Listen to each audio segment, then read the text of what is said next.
Hey guys, and welcome to another educational videos, this one on Lugers.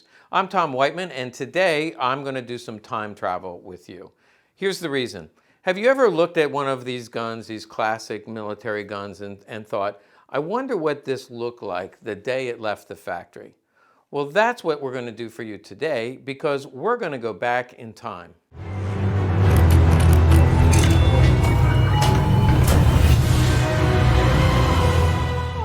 Of course, that's a obscure reference to Doctor Who. I think I watched him when I was in college, and I thought it was the stupidest show I ever watched. The guy time travels in a phone booth in England. You Brits are probably highly insulted, but I want to let you know that as stupid as I thought it was, the more I watched it, I couldn't look away. It was like watching a train wreck. I just kept watching it season after season. So I enjoyed Doctor Who. And that's what we were going to do. We went back in time. We are now in 1940. That's right. It's the middle of 1940, and it's a really troubling time throughout Europe and the United States because certainly Britain and France are extremely worried over the fact that Hitler just went through Poland and France in a matter of just a few months, France in just a matter of a few weeks. So he was able to accomplish in just a matter of a few months more than the entire 4 years of World War I. And therefore, he was being viewed by the German people as a military genius, and instead of a big braggart, actually somebody who followed through on what he said he would do. So it's a scary time throughout Europe. But we're going to go to the Mauser factory in Oberndorf, because I personally want to take a look at some of the guns that are in the factory in 1940. Now, this is the first one I grabbed off of the assembly floor because it really caught my eye. If you watched the video that I did, the survey of all the Lugers from 1900 in the DWM factory all the way to the end of the war, you'll remember that I talked about a DWM variation called the 1906 Luger. It was distinguished by this grip safety. Now, this is a 1906 Swiss. That's the Swiss Cross, of course. And not in the Mauser factory because this is DWM.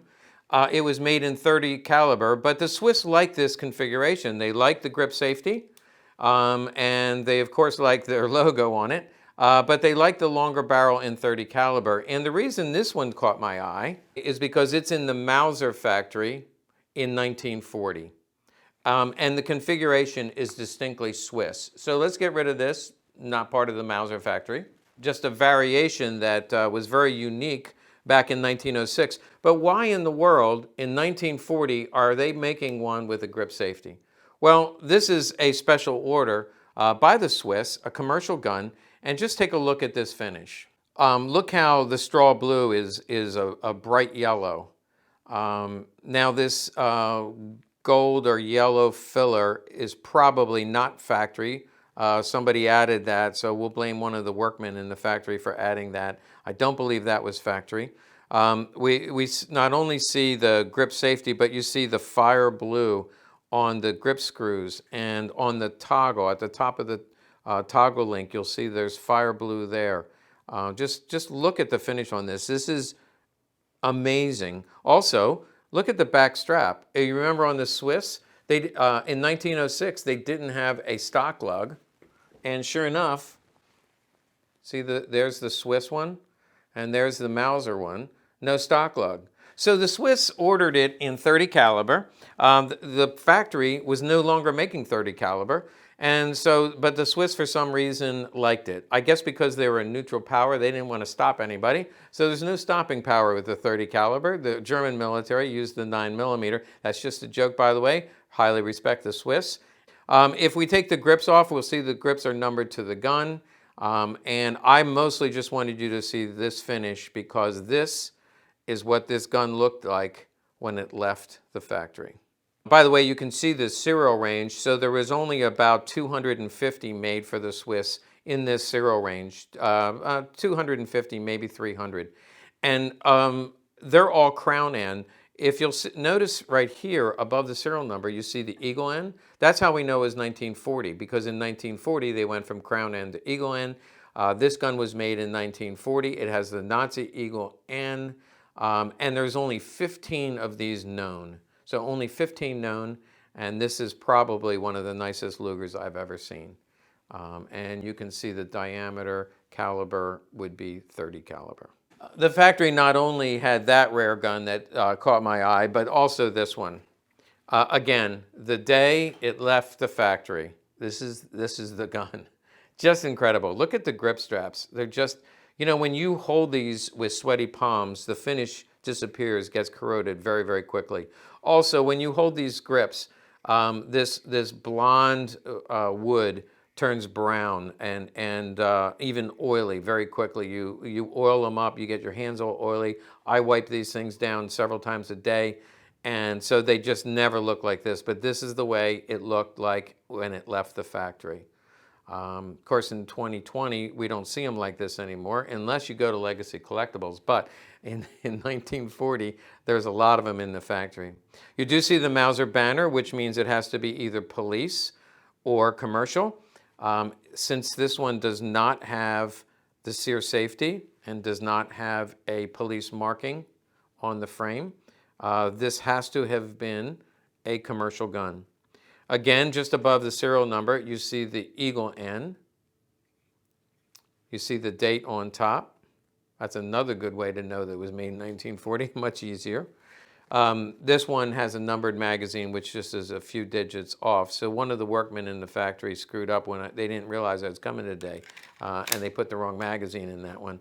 But this one comes in 9mm, and it was made for the commercial market. Now, they were not making these for the local Sears and Roebuck, so this had to be a party official who ordered one of these because he thought it was a beautiful gun, and that's why I'm bringing it to you today, is because it's a beautiful gun.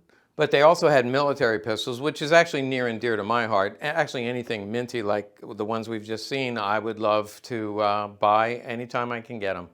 But here's a military pistol. Now, the holster was not made at the Mauser factory, but they're probably put together at the arsenal. But they were issued with a spare magazine. This one is, I cheated a little bit on the time machine because this one is actually from 1939.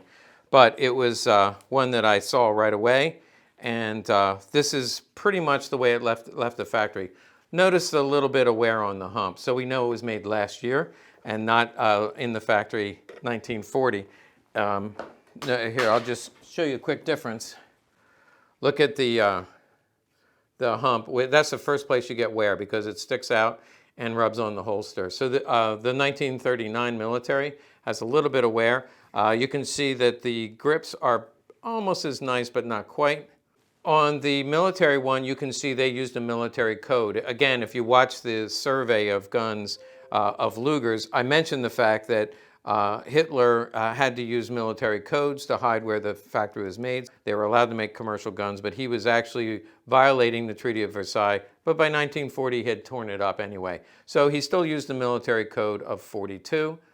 Which is not the year, it is the military code, and 1939 is the year. Here's a quick look at the two matching mags.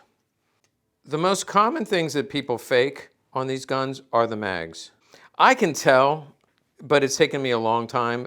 They do such a good job. Usually one of the most easy ways to tell is first they grind off the numbers, so you'll see a little bit of flattening. And then, of course, they have to get the proof mark. In this case, it's an Eagle 63. It should match the proof on the side of the gun. On this gun, they're very light strike. That's pretty normal. But Eagle 63 on the right side of the receiver. And finally, there should be a tool inside the tool pouch that would also be Eagle 63. Let me say a little bit about the 1940 holsters because I think it's worth mentioning. These are just beautiful holsters, all from 1940. In 1940, you will see a light tan, which I particularly like. You can see on the back, clearly 1940, brand new condition. That's because of our time machine. But they came in tan, a cordovan color, and then black. All three of these are from 1940. After 1940, there was an edict right around 1940 where they said all holsters have to be black. So 41, 42, and beyond, you'll see all black holsters, or you'll see holsters that are dyed. So they would take a beautiful holster like this and dye it black so that it could be continued to be used. And that's why these are hard to find in these colors, because a lot of times they're dyed black. So I like all three of these holsters, but it's just a good example of three holsters just like the day they were made. I have one more 1940 Luger I want to show you, but before I move on to the next Luger, let me just talk a little bit about refinishing, because whenever you get something as mint as these are, the question I get all the time is, are you sure it's not refinished? It does take a lot of study, and I certainly am capable of making mistakes, but I think just after looking at hundreds of these, I get to know the finishes pretty well, and so I can spot refinished guns. But here's one tell with these guns. Now, if you remember from the survey of all the Lugers, I talked about the early Lugers had halos.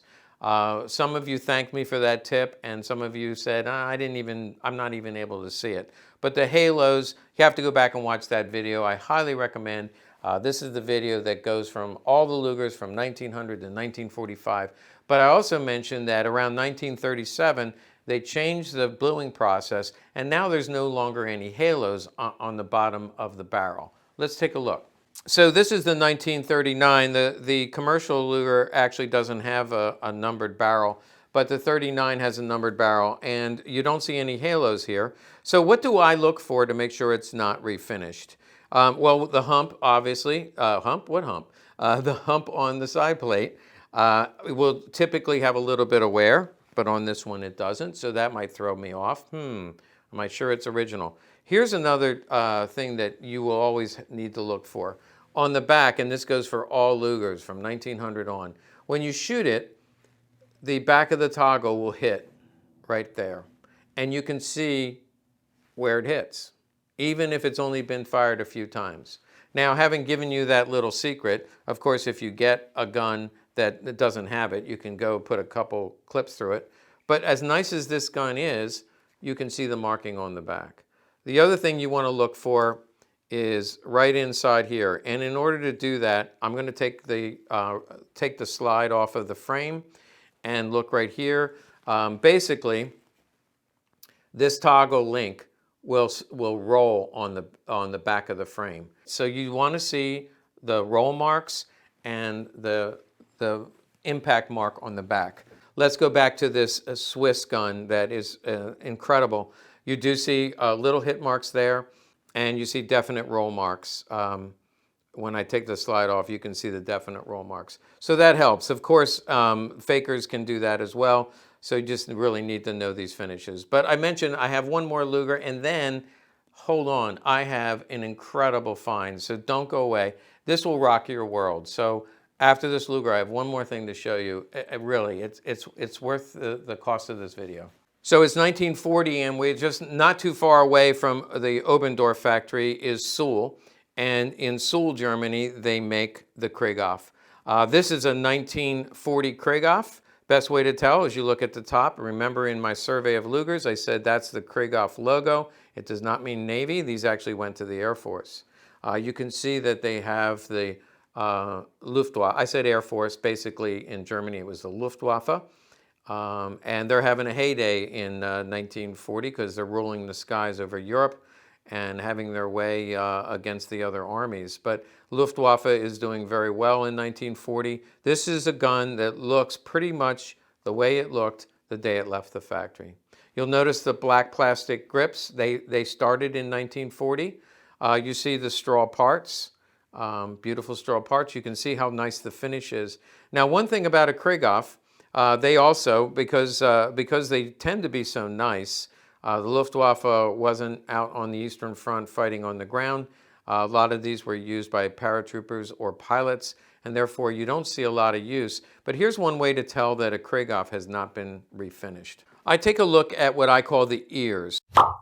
If you take a look at the ears, you see that it's high polished inside and around the edges. But if you take a look at the Krieghoff, you will see that the rim of the ear is high polish, but inside the ear is a matte finish. In fact, look just above the grip, you'll see a matte finish. So matte or dull finish inside the ears. You see the same thing on the other side, but because of the safety, it's not as easy. The ears are high polished, inside are flat. If this is refinished, then the whole thing will be high polished finish, and it has fooled many people. This gun in particular is in 9mm. All of the military guns are in 9mm, and this one does have a matching mag. You can see the Krieghoff stamp above the serial number, and the serial number matches the gun.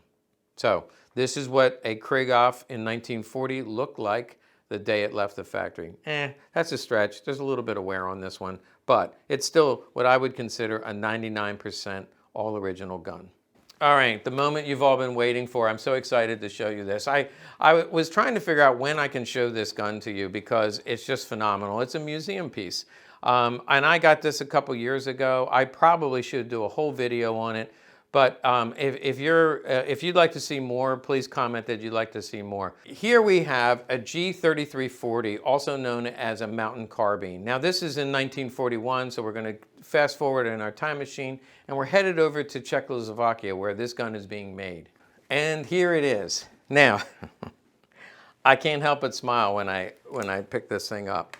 And yeah, we're going to give you close-ups of this. When this came in the door, with this bayonet, I'm going to get you close-ups, but I just have to tell you, when this came in the door, I kind of laughed a little bit because I honestly, in the first 3 seconds, I thought to myself, how stupid does he think I am? The guy that sent it to me, he said, wait till you see this gun, it's gorgeous. And I thought, how stupid, this is impossible. But in 1941, the day it left the factory, this is what it looked like. I don't know how they kept this thing in a time capsule.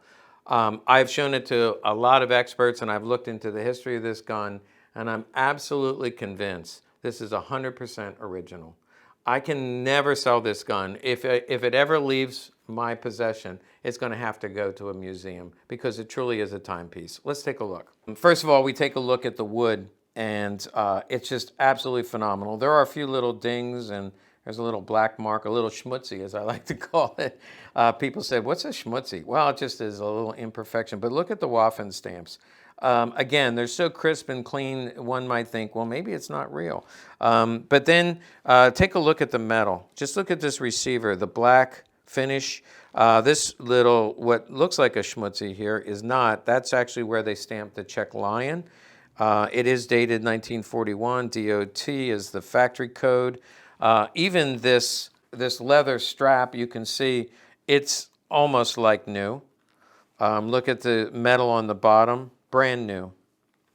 The action is brand new. The bore is absolutely mint. Look at the contrast in the color on this sight between the finished and the unfinished parts.